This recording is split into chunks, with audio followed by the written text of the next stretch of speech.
Listen closely, my friends. Have you ever walked away from a conversation feeling completely, utterly exhausted? Like someone just reached into your chest, grabbed your energy, and drained it right out of you. You know exactly who I'm talking about. We all have that one person in our lives. It might be the coworker who constantly plays the victim and throws everyone else under the bus.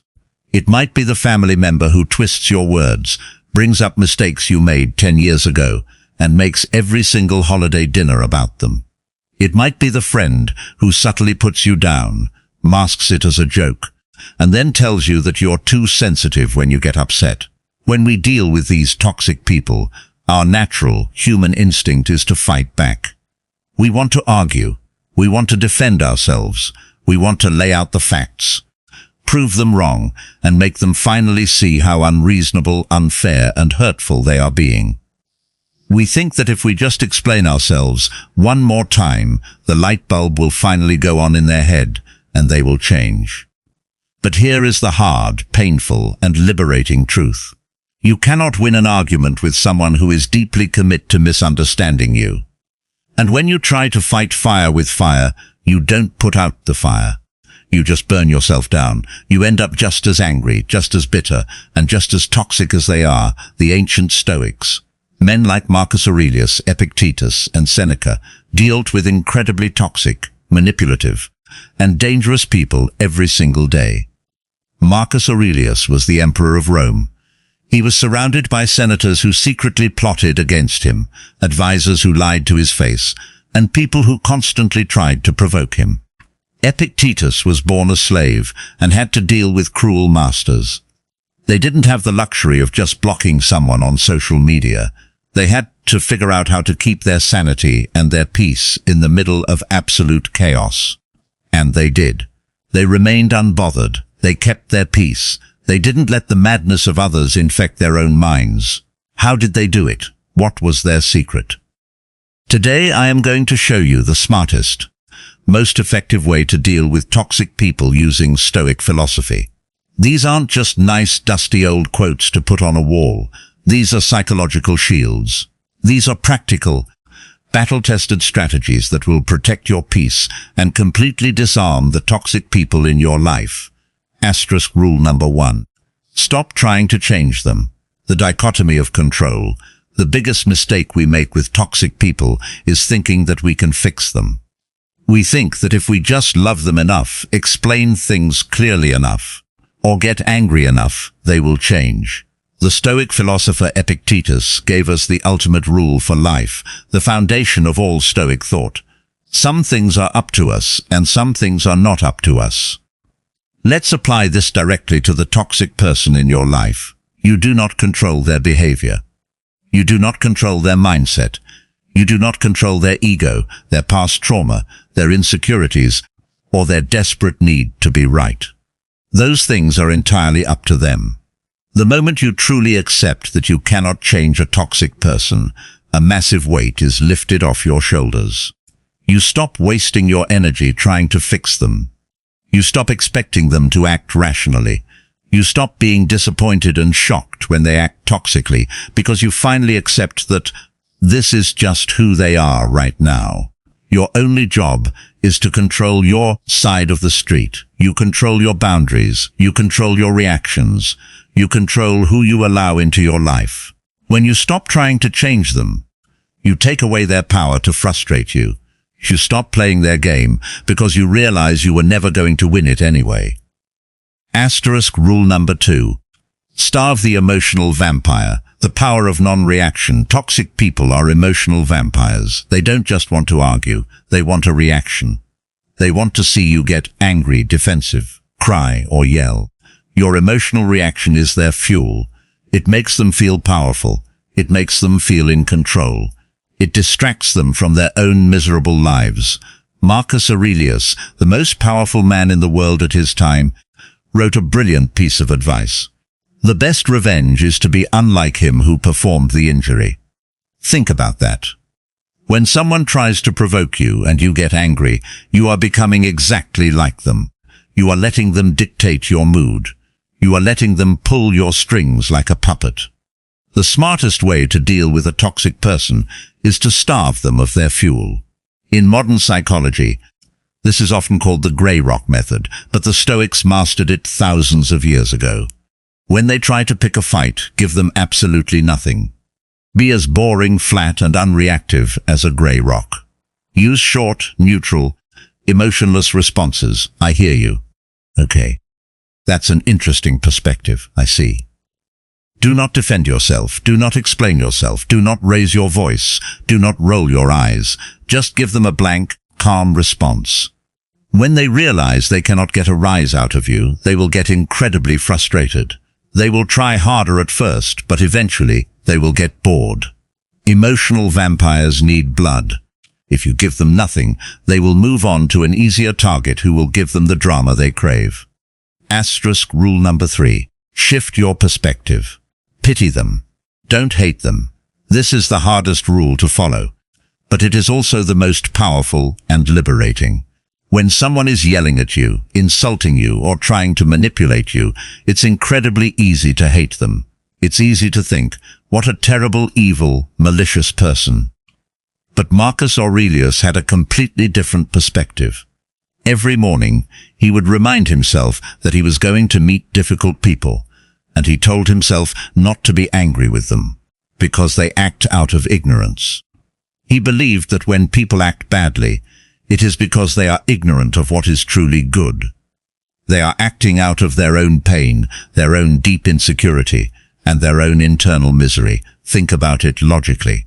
Truly happy, secure, confident, and peaceful people do not go around making other people miserable. Toxic behavior is a symptom of internal suffering. A person who is deeply content with their life does not need to put others down to feel tall. So, the next time someone is being toxic, instead of letting anger rise in your chest, try to look at them with a little bit of pity. Shift your perspective.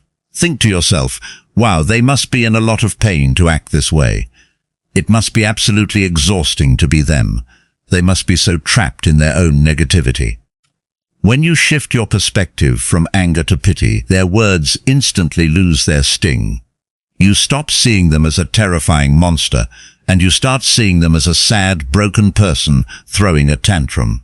And you don't argue with a toddler who is crying on the floor. You just let them cry it out and you go about your day. Pity is the ultimate shield against insults. Rule number 4. Master the Stoic pause, the gap between stimulus and response. Toxic people are masters at pushing your buttons. They know exactly what to say to trigger your deepest insecurities. And in that split second when they say it, your brain goes into fight or flight mode.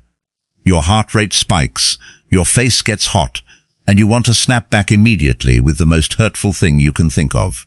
But Epictetus taught us, it's not what happens to you, but how you react to it that matters. The secret to not reacting is to master the pause. You have to create a gap between what they say, the stimulus, and what you do, the response. When a toxic person says something hurtful, force yourself to stop. Take a deep, slow breath. Count to 3 in your head. Look them dead in the eyes in total silence for a few seconds. That silence is incredibly powerful. It shows them that their words didn't instantly control you. It breaks their rhythm. It gives your logical brain time to catch up with your emotional brain. In that pause, ask yourself a simple question. Does this person's opinion actually matter? Is this worth my peace? 99% of the time, the answer is a resounding no, and once you answer that, you can just calmly move on, change the subject, or walk away. Mastering the pause is the difference between being a reactive child and a responsive adult. Rule number 5. Build the inner citadel, ruthless boundaries. Seneca, one of the greatest Stoic thinkers, talked a lot about protecting the mind. He believed that your mind is your fortress, your inner citadel, and you are the gatekeeper. Toxic people are constantly trying to breach the walls of your fortress. They want to get inside your head and make you doubt yourself. They want to make you feel guilty, anxious, or angry. They want to live rent-free in your mind. You have to be ruthless about who you let into your mind. If someone constantly brings drama into your life, You limit your contact with them. If a coworker is always negative, you keep your conversations strictly about work. If a family member is manipulative, you set strict boundaries and enforce them without guilt. Setting boundaries is not mean, it is not petty, it is the ultimate act of self-respect. You are simply telling the universe, this is what I will accept, and this is what I will not accept. Marcus Aurelius reminded himself every morning, today I shall be meeting with interference, ingratitude, insolence, disloyalty, ill will, and selfishness. But I cannot be angry with any of them, for no man can involve me in wrong. He knew that toxic people would show up, but he also knew that they could not harm his character, his peace, or his mind unless he opened the gate and let them in. Guard your gate fiercely, *. Rule number 6. The ultimate exit. Knowing when to walk away sometimes, the smartest, most stoic move you can make is to simply leave. Stoicism is not about being a doormat. It is not about enduring abuse just to prove how patient you are. It is about preserving your virtue, your sanity, and your peace. If a situation is toxic, if a relationship is draining your soul, and you have tried setting boundaries and they are being ignored, you have the absolute right to walk away. You do not owe anyone a long, dramatic explanation for why you are leaving. You do not owe them a final argument. You do not need their permission to exit their life. Sometimes the most powerful thing you can say is nothing at all. You just quietly remove your presence from their life. You step back. You focus on your own growth, your own happiness, and your own peace. Let them wonder what happened. Let them figure it out. You don't need to be the one to explain it to them. *, bringing it all together. So, my friends, what is the smartest way to deal with toxic people? 1. Accept that you cannot change them. Stop wasting your breath trying to fix the unfixable. 2. Starve them of your emotional reaction. Be a grey rock. Give them nothing but boring, neutral responses. 3. Pity them instead of hating them. Recognize that their toxicity is just a symptom of their own internal pain and misery. 4. Master the pause. Don't react instantly. Take a breath, create a gap, and choose your response wisely. 5. Protect your fortress. Set strict, ruthless boundaries and guard your peace fiercely. 6. Know when to walk away. You don't owe anyone your presence if it costs you your peace. Your peace of mind is the most expensive, valuable thing you own. Do not spend it on cheap people who do not know how to value it. Do not let the darkness in someone else's mind dim the light in yours. The next time a toxic person tries to drag you into their drama, remember the Stoic way. Take a deep breath. Give them a calm, boring response. Look at them with a little bit of pity and walk away. Let them be toxic. Let them be miserable. Let them fight with themselves. You have a beautiful life to live, and you have a mind to protect. If this video gave you a new way to handle the difficult people in your life, please share it with someone who needs to hear it. Let them know that they don't have to fight fire with fire, and that they have the power to take their peace back. And if you want to continue building an unbreakable mind and living a better life, make sure you subscribe to the channel. We are building a community of people who choose wisdom over chaos every single week. Until next time, guard your peace, protect your mind, and let your silence be your greatest power.